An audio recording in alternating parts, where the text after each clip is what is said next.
Hi, welcome. Enjoy the content, subscribe, and turn on notifications. Jacob arrived 15 minutes earlier than agreed. He walked to a table near the window, ordered a simple coffee, and started watching the movement outside. He absent-mindedly fiddled with the silver ring on his finger, something he always did when anxiety began to rise. His face seemed calm, but his eyes told another story.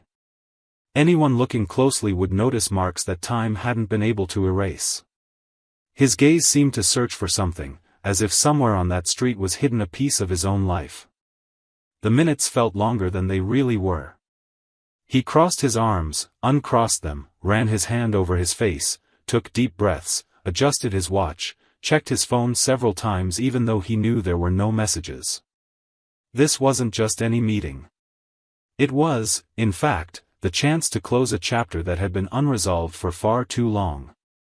As he waited, flashes from the past invaded his mind: laughter, trips, birthdays, promises, and, soon after, the bitter taste of disappointment, pain, and broken trust. He tried to push those memories away, but they came back strongly, as if reminding him exactly of everything that brought him to this moment. When she appeared at the cafe door, he noticed even before looking directly at her. It was as if his body still knew how to recognize her presence, even after all this time. The way she walked, the way she held her bag on her shoulder, her hair tied up the way she always did when she was nervous. Jacob's heart raced, but his face remained expressionless. He pretended to look away but followed every step she took toward the table. When Sophie finally approached, he just gave a slight nod, signaling that she could sit down. Sophie pulled out the chair, adjusted her bag, and sat down with a heavy sigh. For a few seconds, both of them remained in absolute silence. It was as if an invisible wall stood between them, made of everything they had lived through, everything they had lost, everything that had been destroyed. They looked at each other, but at the same time, they seemed like two strangers who had the strange feeling of once having been everything to each other. Jacob held his coffee cup firmly, but he hadn't taken a sip since it arrived.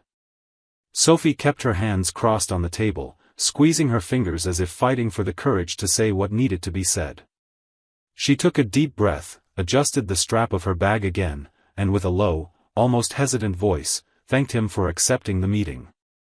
She said she was there because she needed to talk, that she needed to get rid of a weight she'd been carrying for a long time. Her words came out slowly, as if each one was heavy before being spoken. Jacob remained silent, looking directly at her. His face didn't show anger, sadness, or even hope. It was as if he had learned to protect himself from any emotion this woman might provoke. The waiter approached, offering the menu, asking if they wanted anything else. Jacob waved his hand, indicating everything was fine. Sophie asked only for a glass of water. The waiter left, and silence once again dominated the space between them. She then took another deep breath and began to speak. She said she knew this meeting might seem strange, maybe even pointless, but she needed to confront her own ghosts. For a long time, she tried to convince herself that moving forward would be simple, that ignoring the past would suffice, but life made sure to prove otherwise. Her hands trembled, and from time to time, she hid them, trying to disguise it. Jacob, on the other hand, kept his gaze fixed on the window, observing the cars, the people, anything that could help him avoid diving into the memories that were inevitably forming in his mind. Even without looking directly at her, he listened carefully to every word, absorbing everything, as if he knew that from here on, many things could change, or perhaps nothing at all would. And even though neither of them said it, they both knew this meeting carried much more weight than any other moment they'd shared since the day everything fell apart. Sophie held the glass of water with both hands, as if it were the only thing keeping her fingers from trembling even more. For a few seconds, she stared at the liquid swaying inside, trying to find a less painful way to begin, but she realized there wasn't one. Then, she exhaled through her mouth and started talking. She said everything had seemed harmless at first: casual conversations in the hallway, quick jokes between one person and another, work-related messages that gradually extended to random topics. Jacob remained motionless, gazing out the window, but his ears were attentive to every syllable.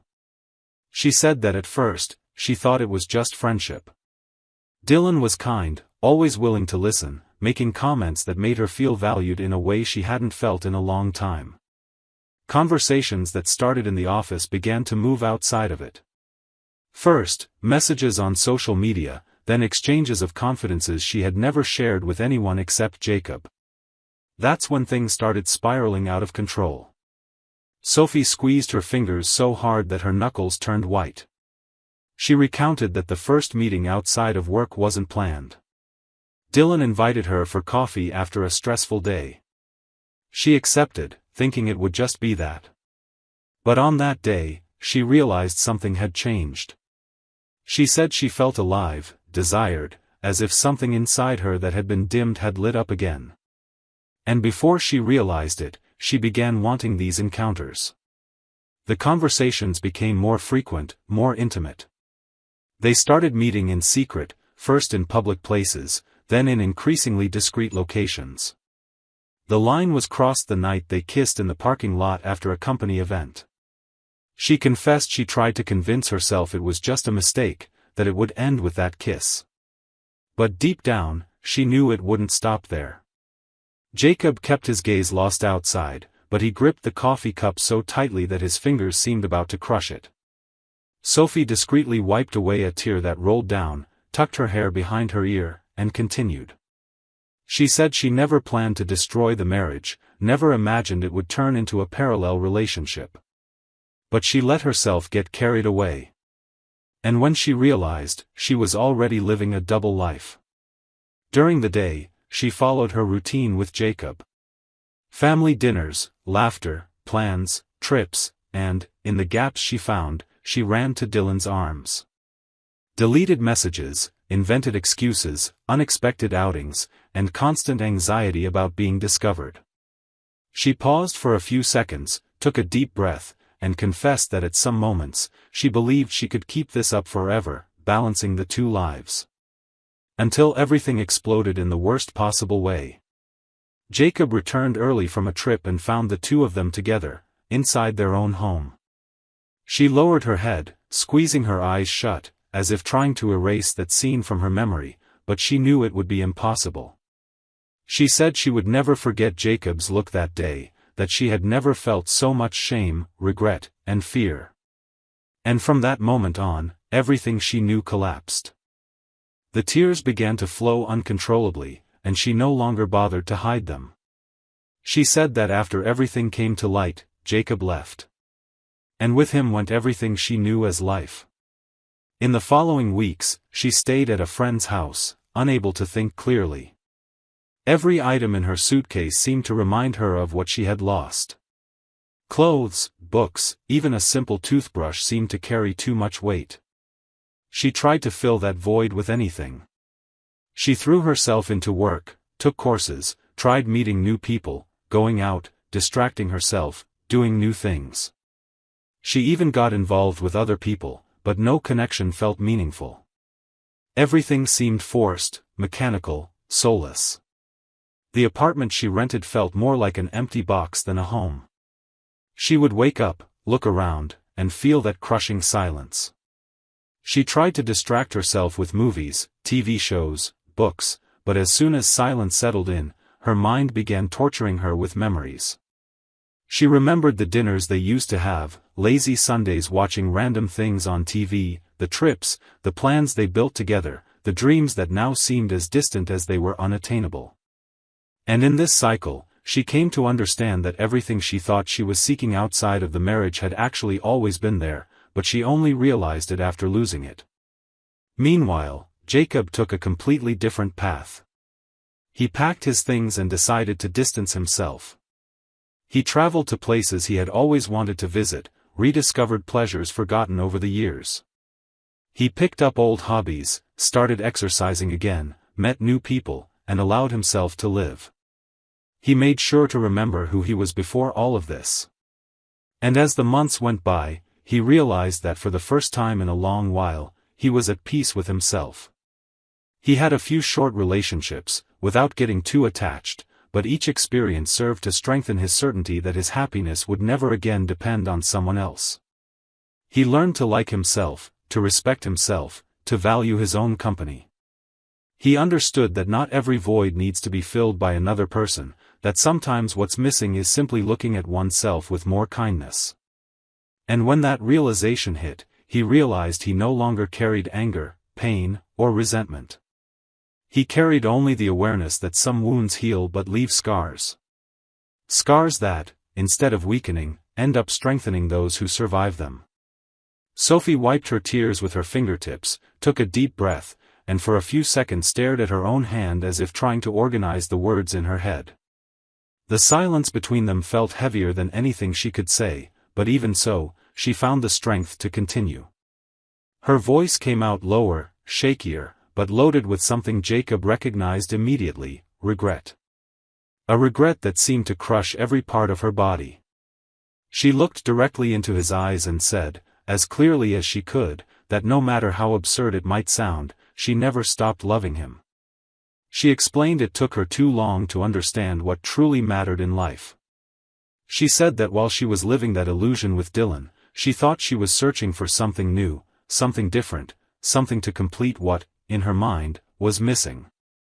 But after losing everything, she realized that the void she tried to fill from the outside had always been inside her, and that Jacob had never been the problem. She said he had always been her safe harbor, her best friend, her love, and that she was the one who threw it all away without considering the consequences. Her hands trembled so much that she had to cross her arms to try to control herself. She admitted she spent months thinking about how to get a second chance, rehearsing 1,000 times what she would say if he agreed to this meeting.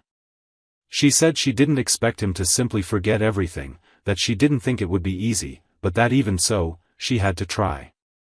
Because if there was even a tiny chance of rebuilding everything, she couldn't let it slip away. She apologized in a way Jacob had never seen before. Each word seemed to hurt her more than it hurt him. She asked forgiveness for every lie, every betrayal, every night he spent unaware that he was being deceived. She said that if he allowed it, she would do everything differently. That she didn't just want to fix what broke, she wanted to build something new, much stronger, much truer. She spoke of knowing the past couldn't be erased, that certain wounds would leave scars forever, but also that she knew people who truly love each other can overcome even the worst mistakes if both are willing. Her voice faltered, her chin quivered, her eyes pleaded for a response she secretly feared hearing. Jacob looked at her, serious, calm, with that gaze she knew so well, but which now seemed impossible to decipher. He stayed silent for a few seconds, breathing slowly, as if organizing his own emotions before speaking. When he began to speak, his voice came out firm, without wavering. He said he understood what she felt, that he believed her regret, that he could see she indeed carried a huge weight for everything that happened. He said she didn't need to apologize anymore because he had already learned to forgive. And he made it clear that the forgiveness wasn't for her, it was for him. Because he understood that holding on to bitterness is like poisoning yourself every day, hoping the other person will die. And he chose to heal, to free himself from what hurt him, to rebuild himself. But in that same calm and firm tone, he said that despite forgiving her, the love that once existed there was no longer present. He said that love died the day he opened the door of his own home and saw the scene he would never forget. And that, as difficult as it had been, he rebuilt himself without her. And in that process, he learned that loving yourself is more important than clinging to someone who chose to break everything they had built. He said that for a long time, he imagined that day might come, that perhaps someday she would appear asking for another chance. But when that day came, he realized he no longer felt the same way. And as beautiful as their story had been for so long, it belonged in the past. And his present was heading down a different path. Sophie bit her lip, closed her eyes, and let the tears flow. She tried to say something, but no words came out. Her hands clutched her leg under the table, as if trying to hold herself together, to prevent her body from collapsing right there. Her chest rose and fell heavily, as if every breath cost more than it should. She shook her head, wiped her tears carelessly, stood up without saying another word. Her bag slipped off her shoulder, almost fell. She adjusted it awkwardly, took one more deep breath, and hurried away, nearly tripping over her own feet. Jacob breathed deeply, held Sophie's gaze for a few seconds, and with a firm but serene voice, said that despite everything, he was grateful for that meeting. That somehow, having this conversation was important to him. That it served as a full stop to a chapter that had been left unresolved for too long. He said he no longer held anger or resentment, and sincerely, he wished her peace, that she would find herself again, heal, and move forward. Because even though the love was gone, the respect for the history they shared still existed. And it was out of respect for all of that that he wanted to say goodbye in this way, clean, mature, definitive. He took out his wallet, pulled out some bills, discreetly placed them under the coffee cup, and stood up. He looked one last time into her eyes, gave a slight nod, and simply said, "Take care, Sophie." Without waiting for any response, he turned his back and walked toward the door. With each step, he felt the weight of the past falling behind him, as if his very soul understood that this cycle was finally over. Sophie stayed there, motionless, staring at the table, holding back tears that, seconds later, began to flow uncontrollably. She tried wiping them with the palms of her hands, with her fingers, but it seemed impossible. Her chest tightened, her breathing faltered, and everything inside her screamed one single thing: she had lost. Truly. Irreversibly. The man who once swore eternal love to her was now just a memory, a broken story that could never be fixed. While she futilely tried to compose herself, Jacob crossed the street. Across from the cafe was a park, and right there, sitting on a bench, was Aubrey. She already knew what was happening. She knew Jacob had arranged this meeting with his ex-wife, and, surprisingly enough, it was she who encouraged him to go. Because she understood that to live a true love, Jacob needed to close that chapter that, in some way, was still pending. When he approached, she stood up, gave a light smile, held his hand, and looking directly into his eyes, asked, "And so, how did it go?" Jacob took a deep breath, looked around as if confirming that the past had stayed exactly where it should, and responded with a calm smile on his face. "It was great. Now I can turn that page of my life that was still open." Aubrey smiled, pulled him closer, and the two walked side by side through the park, hand in hand, talking about the present, their plans, the life they were building together. And at that moment, Jacob had one of the greatest certainties of his life: the past no longer had a place in his future. Meanwhile, across the street, Sophie continued to fight her own internal battle. After a few minutes of crying alone at the table, she dried her face as best she could, grabbed her bag, stood up, and left. She walked with her head down, her chest crushed, carrying the weight of the choices she made and the consequences she never imagined facing. She walked to her car, unlocked the doors with trembling hands, got in, slammed the door forcefully, and right there, she broke down again. The world seemed to collapse around her, and the pain felt greater than anything she had ever experienced in her life. And that's how that story ended. Each of them going their separate ways, living completely different realities. Jacob with a light heart, free, ready to live a new love, a new life. Sophie, carrying the consequences of having destroyed with her own hands everything that had once been the greatest gift life had given her. And from that day forward, they never saw each other again. Each became just a memory in the other's life, a memory that, although never forgotten, would never be enough to change the paths they each chose to follow. Thank you for watching the video. If you enjoyed it, don't forget to subscribe to the channel and turn on notifications so you won't miss any updates. See you next time. Hi, welcome. Enjoy the content, subscribe, and turn on notifications. Olivia had always been a dedicated woman. Ever since she married Brandon, she gave up her own career to focus on the house, the marriage, and, above all, their well-being. And indeed, Brandon never insisted that she work. He liked seeing her relaxed, taking care of the home, having time for herself, without financial worries. But over time, that routine started to weigh on her. Waking up, taking care of the house, preparing meals, organizing things, every day exactly the same. And as much as she loved being a wife, there was something inside her growing uneasy. Something she could no longer ignore. One random afternoon, while having coffee with her best friend, the perfect idea came up. Why not start her own business? Something she could do from home, on her own time, without giving up the life she already had? Her friend, excited, immediately suggested they create an online store. And the most curious part, a men's clothing store.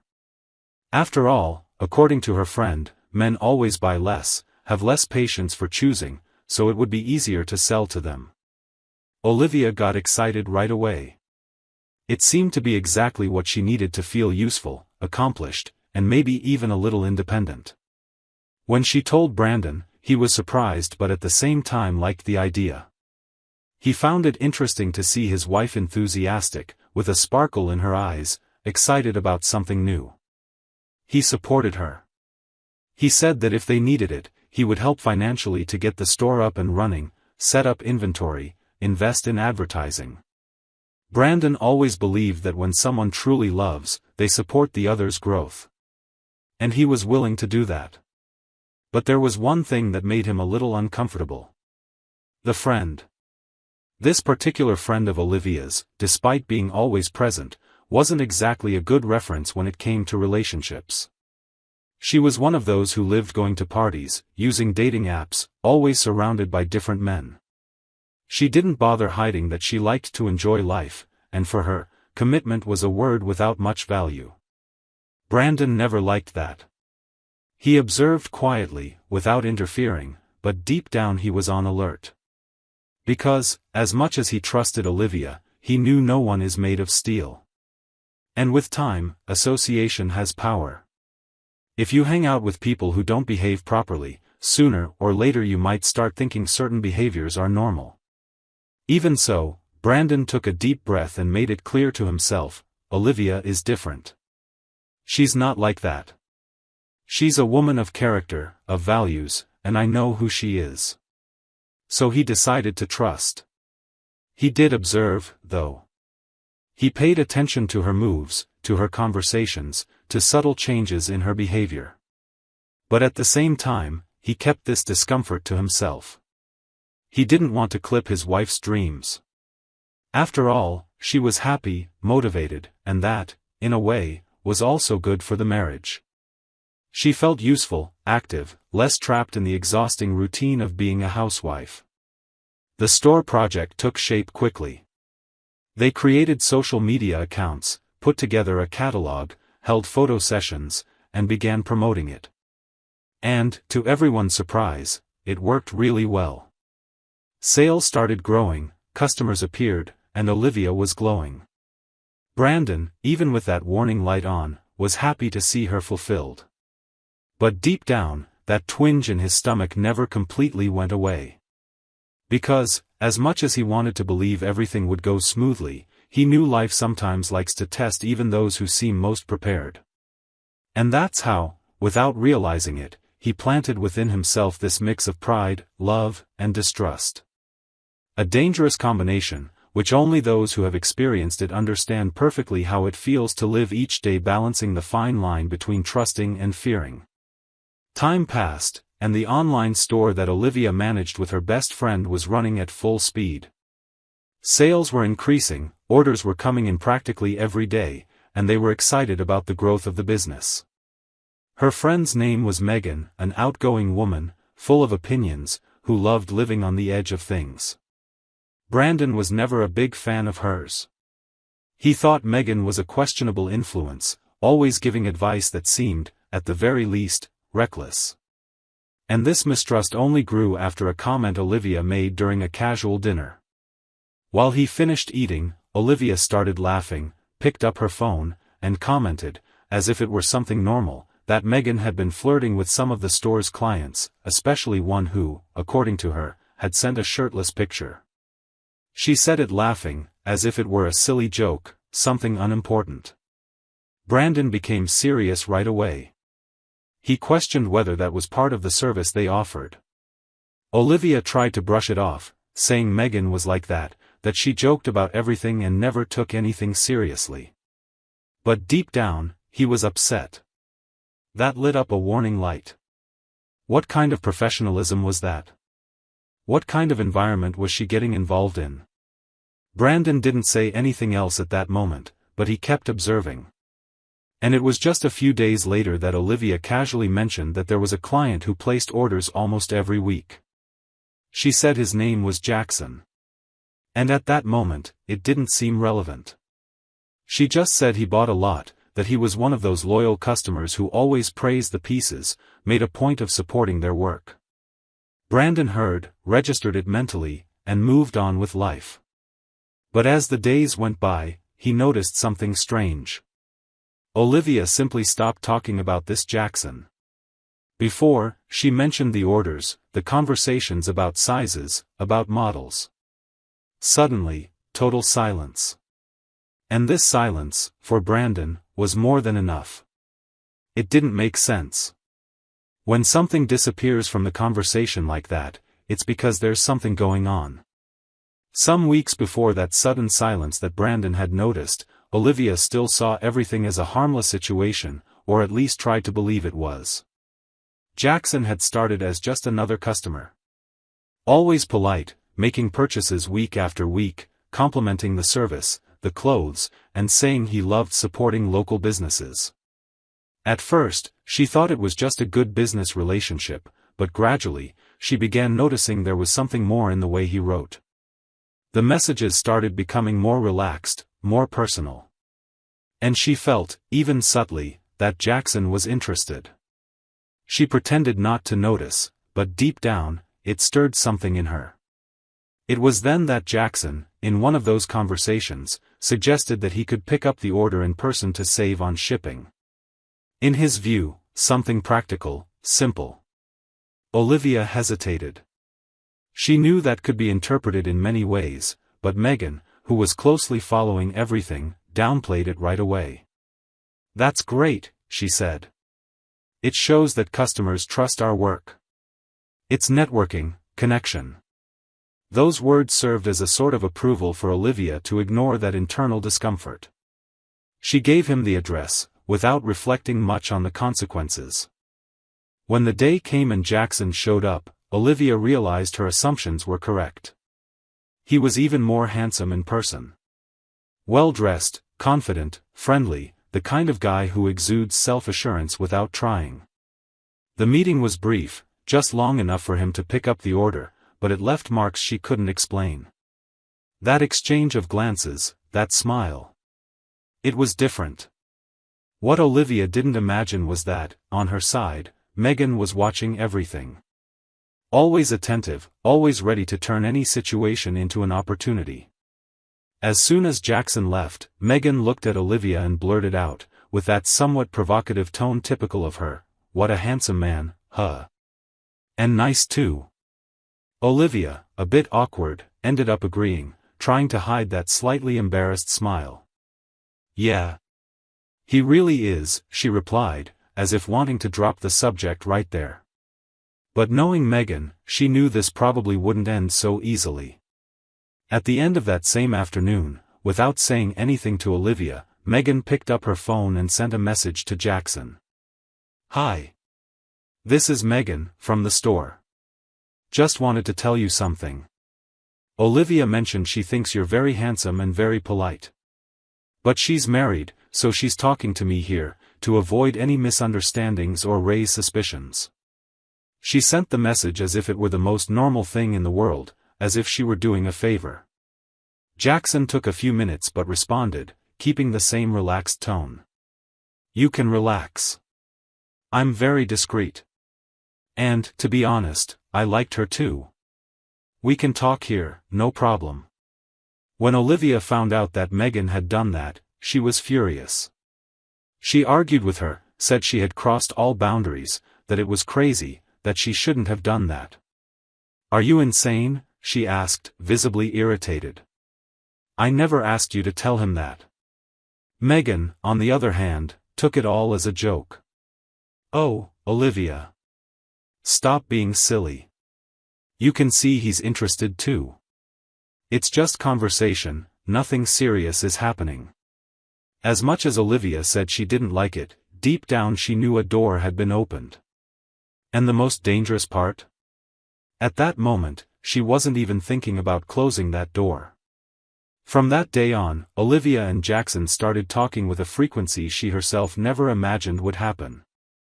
Always through Megan's phone, as if that somehow made everything less serious, safer, more controlled. At first, it was just casual messages, silly conversations, subtle compliments, jokes that made the atmosphere lighter, and more dangerous. Megan, as always, was in the middle, encouraging, laughing, finding humor in everything. "You two match," she'd say. "Look how polite, how respectful he is, and how he treats you like you deserve." A few days passed until, out of nowhere, Megan threw out the idea. "Why don't you two meet up?" she said, as if suggesting something completely normal for everyday life. Jackson didn't think twice. He accepted right away. It was as if he had been waiting for it. Olivia, on the other hand, froze immediately. She said no, that it was crazy, that it could never happen, that she was married, that it didn't make sense. But Megan, on the other side, didn't back down. "Calm down. It's just coffee. Nothing big. Just talk, get to know each other, put a face to the voice. And no one needs to know about it." After much insistence, Olivia gave in. And deep down, she didn't even know if she gave in out of curiosity, vanity, loneliness, or just for the adrenaline of doing something she, until that moment, would never have had the courage to do. On the scheduled day, she arrived at the cafe with her heart racing. She looked around nervously, tense, suspicious, anxious. She could barely pay attention to Jackson's words. She was clearly nervous. Afraid that someone would see her, that an acquaintance would pass by, or worse, that Brandon, her husband, would show up out of nowhere and catch everything. Just imagining it made her entire body go cold. Jackson noticed this quickly. And with that calmness of someone who knew exactly what he was doing, he cast the bait. "If you want, we can leave now. Go somewhere more private. A place where no one will see you, no one will bother you. Just us." Olivia took a deep breath, looked around one more time, and without thinking much, answered. "Okay. Let's go." Jackson gave a half-smile, stood up, and took Olivia straight to a nearby motel. As soon as they stopped at the entrance, she was in shock. "Jackson. What are you doing? I can't go in there with you." "This is wrong," she said, already trembling, completely torn between fear and excitement. He then responded with that calm, confident voice, looking firmly into her eyes. "Relax. We're not doing anything. It's just a place for us to talk. No one will see us here. That's all." For a few seconds, she hesitated. But at that point, it seemed like her conscience was already too confused to make any judgment. So, she simply accepted. They went in. And when she realized it, she was there, lying on the bed, next to him. Weeks passed, and what started as a dangerous game, fueled by flirtation and discreet meetings, intensified. Olivia and Jackson met 2 more times after that day at the motel. Always following the same script, quick encounters, far from any familiar eyes, with that mix of adrenaline and guilt consuming her inside. The difference was that, unlike the beginning, Olivia completely stopped talking about Jackson at home. That customer who used to be a constant topic in everyday conversations now simply disappeared from her lips. And it was exactly that which set off the alarm for Brandon. For an observant man like him, it didn't take much. Silence speaks louder than any words. And without thinking twice, on the same day he noticed it, he called a private detective. He explained the situation, every detail, his suspicions, and asked him to start following Olivia immediately. The next day, just before lunch, Brandon's phone rang. On the other end of the line, the detective got straight to the point. "Mr. Brandon, your wife is right now, at this exact moment, inside a motel with a man. Address such and such, room such and such." For a few seconds, Brandon stayed silent. His heart was pounding, but his voice was firm, icy. "Are you sure?" he asked. The detective replied only, "Check it yourself," and shortly after, sent a picture. As soon as the image arrived, any hope that still existed vanished. It was her. No room for doubt. The confirmation he needed. Brandon stood up, grabbed the keys, and left the office. He went straight to the address the detective had given. His blood was boiling, his whole body tense, but his mind was clear. He arrived in front of the motel, parked exactly in front of the indicated room, and with his phone in hand, took a deep breath and called Olivia. She answered with a dry, hurried tone. "Hello," Brandon, controlling every word, asked, "Where are you?" Olivia, already with that automatic tone of someone who had a ready excuse, replied quickly, "I went out to do some shopping." "Which supermarket?" he pressed. "The one on Central Street." "Why?" Brandon then fired back, "Wait for me there. I'm coming to meet you. We need to talk. It's urgent." What Olivia didn't know, was that as she listened to those words, Brandon was standing right on the other side of the door to the room she was in. As soon as he hung up, Olivia quickly got dressed, completely panicked, opened the door to leave, and at the same second, came face to face with Brandon. His gaze, firm and hard, pierced her soul. "Who's in there with you?" he asked, his voice deep, dry, loaded with disappointment and anger. From inside, Jackson heard that powerful voice and, in an instant of instinct, realized exactly what was happening. He ran to the door, locked it, turned the key, and barricaded himself inside. He left Olivia outside, alone, completely exposed, without footing, without air. Brandon turned, pounded on the door, kicked it, and shouted, "Get out of there, coward! Look me in the eye, man!" But Jackson stayed quiet, motionless, hidden like a rat. Olivia, in shock, panicked. Tears started streaming uncontrollably. "Brandon, forgive me, please," she sobbed, almost without a voice. But he, staring directly at her, shook his head, incredulous. "How could you, Olivia? How were you capable of this? I gave you everything. Everything. And you do this to me?" She tried to speak, but couldn't even form sentences. She was destroyed. Brandon then took a deep breath, turned his back, and said only, "Stay here. Figure your life out." And he left, without looking back, leaving Olivia in pieces. Desperate, she grabbed her phone and called Megan, sobbing, pleading, "Come get me, please, Megan, come get me now." Megan, hearing her state, asked, alarmed, "What happened, woman?" And through tears, Olivia replied, "Brandon, he found out, he caught us, he got us at the motel." As soon as Brandon left, Jackson, realizing the coast was clear, unlocked the door, stepped out, looked at Olivia, and without any ceremony, simply said, "Good luck. Handle your life," and he left, disappearing from there without even looking back. Minutes later, Megan arrived, found Olivia crying, destroyed, and took her home. Olivia didn't have the courage to return home that day. She spent the night at Megan's, unable to sleep, unable to eat, trying in vain to call Brandon dozens of times. All ignored. No calls, no messages. No response. The very next morning, early, Olivia decided to go back home. The hope was minimal, but she needed to try. She opened the door and found Brandon in the kitchen, calmly making coffee, as if nothing had happened. But his gaze, cold, cutting. She walked in crying, knelt, begged for forgiveness, trembling, saying she didn't know how it had happened, that Megan encouraged her, that everything spiraled out of control. "Brandon, please, forgive me," she sobbed. Without taking his eyes off her, Brandon responded with the same firmness of someone who had already made an irreversible decision. I've already called the lawyer. The divorce papers are being prepared. Your suitcases are in the living room.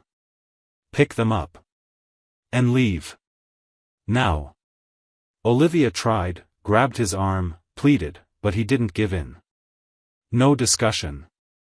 No turning back. It's over. He then went to the living room, pulled out her suitcases and placed them outside. This is no longer your home. With no way out, she picked up her things, crying, destroyed, and went to Megan's house. And that's how it all ended.